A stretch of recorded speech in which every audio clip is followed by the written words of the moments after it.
कि पहली पहली उनसे मुलाकात थी, पहली पहली उनसे मुलाकात थी, दिल की कहनी मुझे उनसे कुछ बात थी।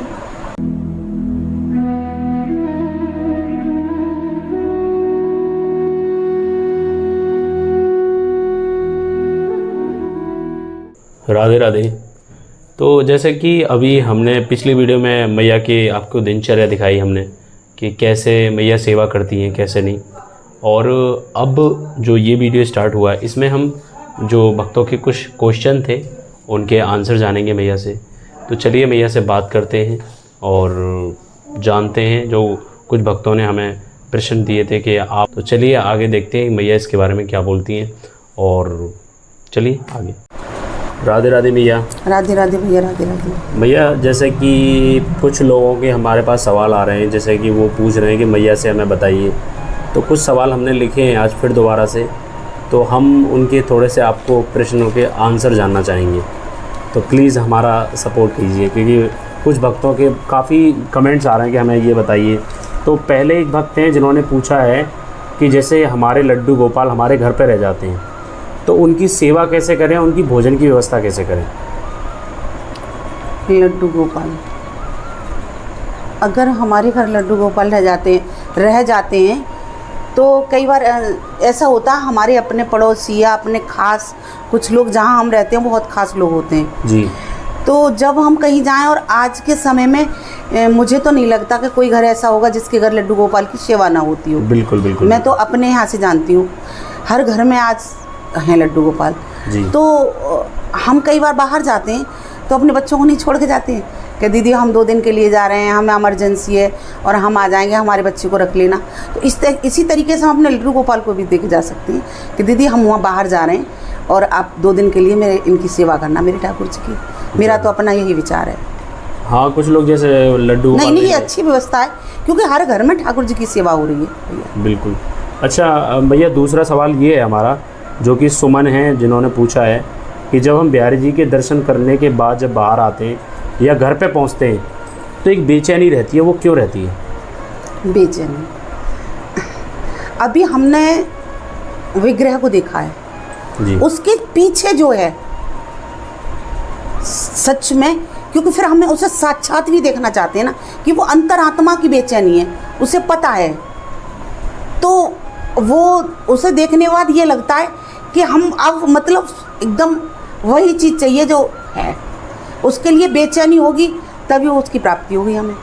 उसे देखने के बाद बेचैनी तो होती है, और बेचैनी का तो क्या शब्द नहीं है मेरे पास जिन चीज़ों का वर्णन करूं। कभी मौका होगा तो मैं अपने जीवन में, मेरा जब पहली बार बिहारी जी से मैंने उनको दर्शन किया था, तो मेरी एक बहुत सुंदर रचना है, मैं कभी उसे ढपली पे गा के पूरी रचना को सुनाऊंगी तो मुझे लगता है हर व्यक्ति समझ जाएगा। तो भैया उसकी 2 लाइन हो जाए।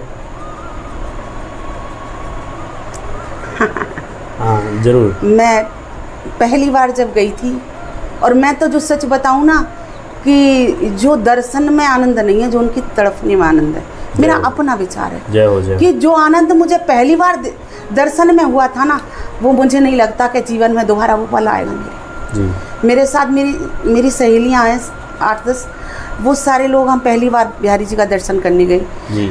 अच्छा, दर्शन करने गए हम पहली बार, तो भीड़ भी काफ़ी थी, और मुझे नहीं पता कि मैंने जैसे इनको देखा और मैं देखते ही एकदम गिर पड़ी, और वो बड़े बड़े खंभे थे वहाँ, मुझे नहीं पता कि मैं ऐसे करके टिक गई थी वहाँ पे। अब मेरे पैरों पे होके लोग उतर रहे थे, बस मैं अपने सिर को रगड़ रही थी ऐसे करके, मुझे नहीं पता मेरे साथ क्या हुआ। इतनी बेचैनी थी कि मेरे पास मुझे जब होश आया है तो मुझे लगता है 10 मिनट बाद तो मैं धीरे धीरे संभल के उठी हूँ। कितने लोग उतर गए, इतना भीड़ थी ऊपर, और बेचैनी जो उन्होंने पूछा, बस बेचैनी क्या बताऊँ, वो तो मेरे ऊपर गुजरी है, मुझे पता है इस चीज़ का। कुछ अभी 2 लाइन हो जाए भजन जो आप कहने वाली थी अभी शायद मुझे लगता है कि वो भजन जल्दी यूट्यूब पे आ जाएगा जी। मेरी बेटी हैं दीपा दीदी जी, उन्होंने उस भजन को गाया है, शायद मुझे लगता है वो जल्दी ही आ जाएगा। जी। मैंने उनको बोला था बेटा इसको भजन को आप निकालो। तो भजन की पंक्ति थी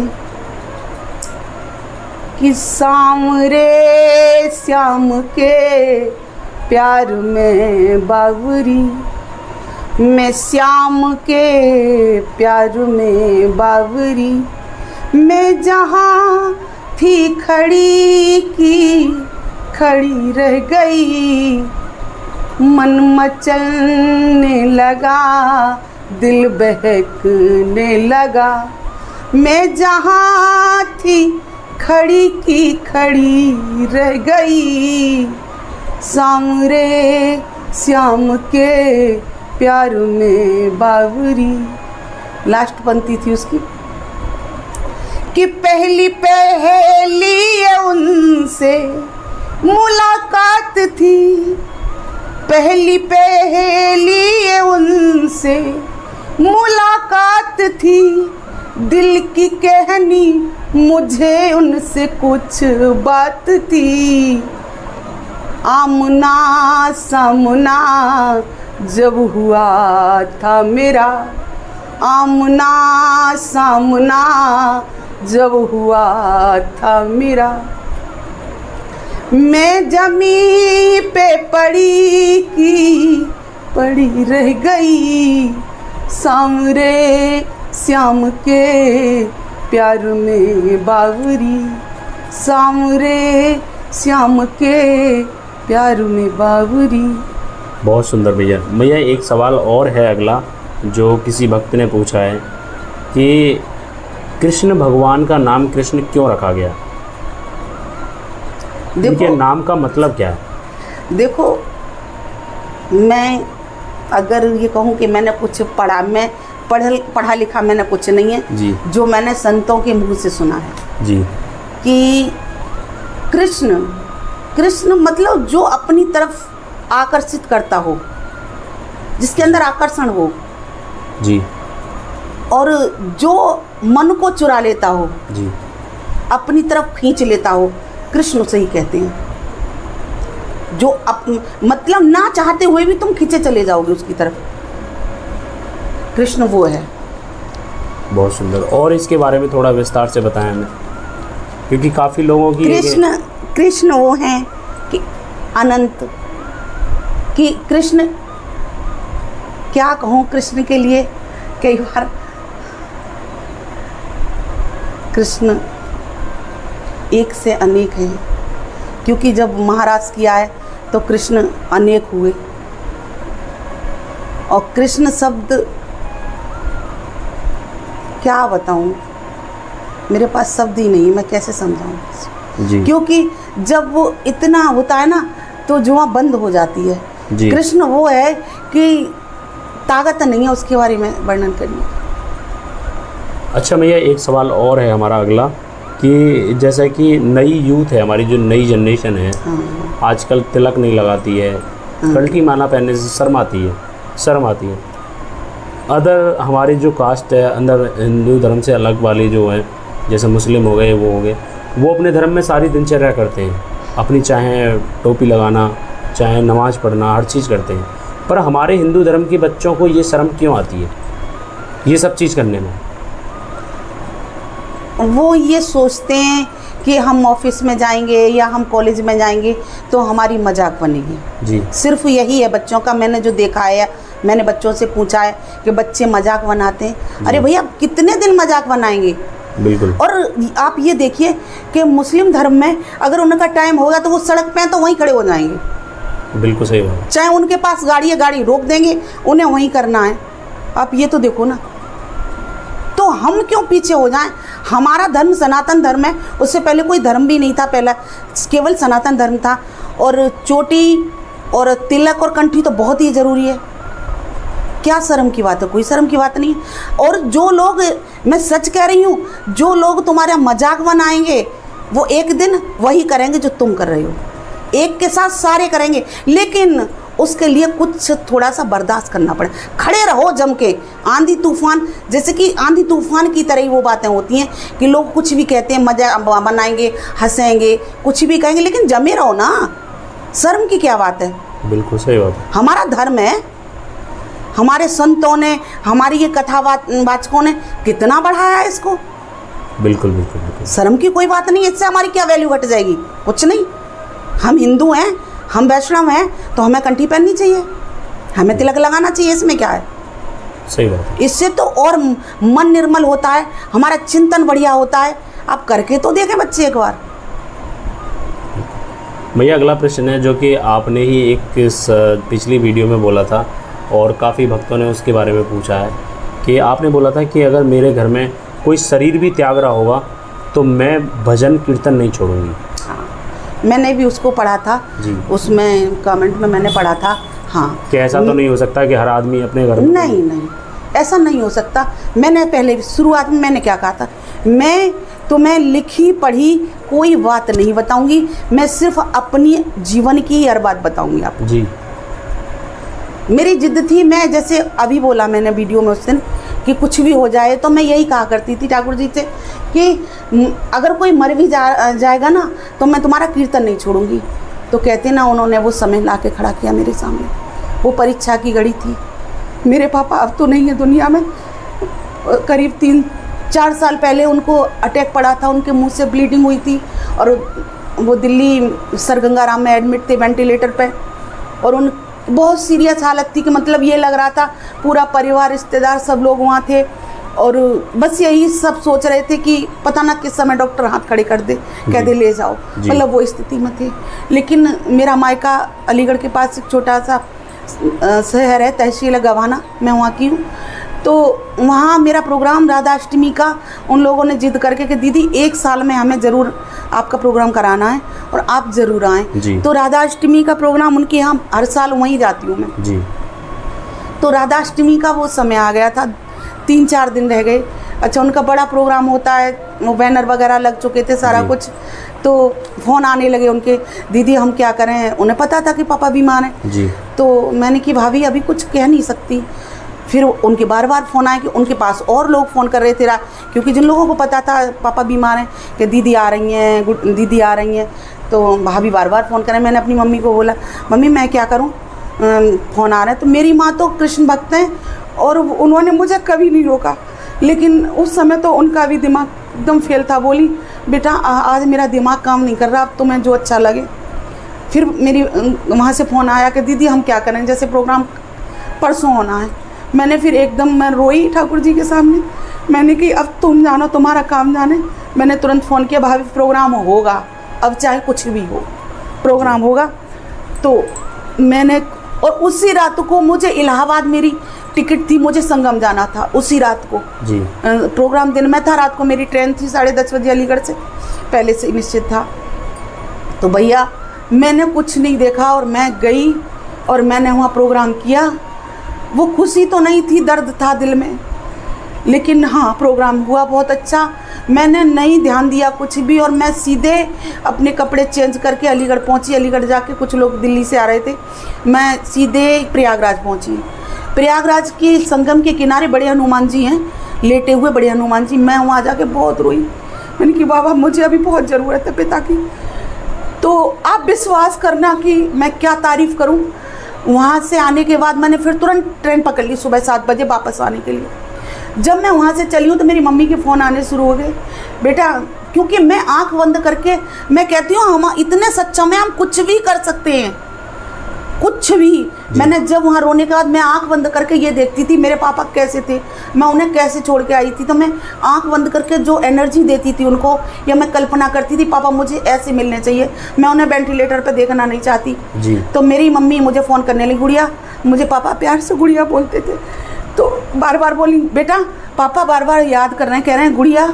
जब भी होश में नेक आते हैं तो गुड़िया ऐसे। तो मैं समझ गई, मैंने कि पापा स्वस्थ होने लगे। मैंने मम्मी कोई बात नहीं, क्यों, मुझे तो पता था, क्योंकि जो मैं आंख बंद करके उन्हें एनर्जी दे रही थी, वाइब्रेशन, तो उनका स्वस्थ होने लगे वो जी। कुल मिला के वो उनकी वहाँ से उसमें आ गए, फिर उनको शिफ्ट कर दिया कमरे में जी। पापा ठीक थे। और भैया मैं आपको क्या बताऊँ कि मैं तारीफ़ नहीं कर सकती। मैं तुरंत वहाँ से आके जब मैं गई तो मैं आंख बंद करके जैसे अपने पापा को देखना चाहती थी। मेरे पापा बिल्कुल ठीक थे, मुझे बैठे मिले एकदम, मैंने जो देखना चाहा, मेरी आंख जो देखना चाहती थी मेरे पापा वैसे ही थे। और मैंने फिर उनकी पाउडर वाउडर लगा के तैयार किया। मैंने पापा कौन कह रहा आप बीमार हो, आप तो बिल्कुल ठीक हो। बोले हाँ बेटा छुट्टी करा ले, घर पे चलेंगे। तो कौन कहता है कोई, लेकिन हाँ भक्ति कुर्बानी भी मांगती है। सही बात। हाँ भक्ति कुर्बानी चाहती है। कि अगर मैं भी वहाँ हॉस्पिटल में बैठती तो मैं क्या करती बताओ भाई, सारा परिवार था, मैं भी बैठ सकती थी। सही बात है। ये है मेरा अनुभव, ये इसीलिए मैंने तो अपना अनुभव कहा था, ना कि मैं औरों से, मैं किसी और से नहीं कह रही, मेरा अपना था, मैंने वही बात कही थी, किया है मैंने। भैया और कुछ कहना चाहेंगी भक्तों को, जो एक अपनी तरफ से कोई मैसेज, हाँ मैंने मैसेज देना चाहेंगी? पिछले वीडियो में मुझे किसी ने पूछा था, आपने भी पूछा था और किसी गुड़िया ने भी पूछा था मुझसे कि भगवान को हम कैसे पहचानें। हो सकता है आपने देखा हो ना पहचान पाए हो।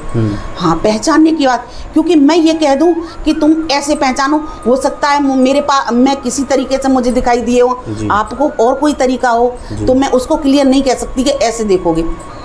कि आज से 6 साल पहले की बात है, मैं उन्हें समझाने का प्रयास करूँगी। तो मैं गर्म पानी से नहाती थी सर्दियों में, मेरी बेटी मुझसे बोली मम्मा आप तो बड़ी होशियार हैं। मैं बोली बेटा क्या बात हुई? बोली कि आप तो गर्म पानी से नहाती हैं और ठाकुर जी को ठंडा से नहलाती हैं जी। तो मैंने कही, एकदम मेरे मुंह से जो निकला, मैंने कि तो इसे ठंड लगती है, बताए ना कि मुझे ठंड लग रही है। बोली ये कोई बात है? मैंने कि ना यही बात है। मैंने मतलब एक जिद सी हो गई मेरी, मैंने कि अगर इसे ठंड लगती मुझे बता देगा तब नहलाऊंगी गर्म पानी से। इतना कह के मैं ठंडे से ही नहलाती रही। क्या होता है 5-6 दिन बाद कि मैं एक स्वप्न देख रही हूँ कि मेरी मुझसे छोटी वाली मेरी दौरानी है, तो वो एक बच्चे को टंकी के नीचे नहला रही है। अब ध्यान देना मेरी बात पे, कि वो एक बच्चे को टंकी के नीचे नहला रही है और टंकी चल रही है, तो वो बच्चा खड़ा है। तो मैं कह रही हूँ अरे तू इसको नहला रही है, इसे ठंडा लग जाएगी। तो बोलती है नहीं दीदी टंकी में तो गर्म पानी है। तो मैंने ऐसे हाथ लगा के देखा तो उसमें गर्म पानी आ रहा। लेकिन मैंने ये स्वप्न खत्म हुआ। मैं जब उठती हूँ उसके बाद बराबर चिंतन, सोते जगते पूरे दिन ये चलता था, बच्चा नहा रहा था, बच्चा नहा रहा था, ऐसा क्यों, मतलब चिंतन बन गया। जो मैंने सबको समझा, चिंतन बराबर मंथन दिमाग में चलता रहा। और जब कई 10-12 दिन बाद मेरा एकदम ध्यान गया तो मुझे आया कि जो बच्चा टंकी के नीचे खड़ा था उसके पैर के ऊपर पैर था, वो तिरछी अदा में खड़ी थी। मैं उसी दिन से आज तक गर्म पानी से नहलाती हूँ। तो मैंने कम से कम अगर वो स्वप्न को भूल जाती तो न कुछ, वो मेरा चिंतन बना रहा, कैसे था, क्यों आया ऐसा स्वप्न। तो एक दिन अचानक ही आया कि हाय वो तो लड़का, वो बच्चा तो पैर पे पैर तिरछी यूँ करके तिरछी अदा में खड़ा था। हाय मैया, फिर मैं बहुत रोई ठाकुर जी के सामने। मुझे पता नहीं था, मैं आज के बाद कभी ऐसी बात नहीं बोलूँगी, मैं करूँगी। उसी दिन से मैं आज तक इनको गर्म पानी से नहलाती हूँ। तो इसका तो यही संदेश दूंगी मैं कि आप समझ जाओगे जिस दिन वो आपको मिलेंगे। ठीक है भैया, राधे राधे, बहुत बहुत धन्यवाद आपका। आपने इतना समय दिया हमें, और आशा करता हूँ कि आप ऐसी सेवा करती रहें ठाकुर जी की। हम जैसे ठाकुर जी प्रेमियों को आप प्रेरित करती रहें। तो मैं यही कहूँगा कि जो बाहर की ऑडियंस देख रही है आपसे कुछ सीखे, बस यही है। आपका बहुत बहुत धन्यवाद, आपने इतना कीमती समय दिया। राधे राधे भैया। राधे राधे भैया, राधे राधे। राधे राधे। तो अब तक रही हमारे साथ मैया, जिन्होंने हमें पूरा विस्तार से बताया कि कैसे क्या करना चाहिए, और लड्डू गोपाल जी की सेवा तो सब चीज़ बताई मैया ने। तो इस वीडियो में बस इतना ही, और जो भी मैया ने बताया कोशिश करता हूँ कि आप सब उन पर थोड़ा ध्यान देंगे, सेवा किस तरीके से करनी चाहिए। तो बस इस वीडियो में बस इतना ही। आशा करता हूँ ये वीडियो आपको अच्छा लगा होगा। अच्छा लगा है तो लाइक करिए, शेयर करिए और कमेंट करके बताइए हमें कि आपके प्रश्न क्या हैं और क्या जानना चाहते हैं आप। और ब्रज में अगर आप कोई चीज़ देखना चाहते हैं तो हमें उसके बारे में बताइए कमेंट करके कि हमें इस ब्रज में इस जगह के दर्शन करने हैं, तो हम वो भी आपको दिखाएंगे। मिलते हैं नेक्स्ट वीडियो में, तब तक के लिए राधे राधे, जय बिहारी जी की।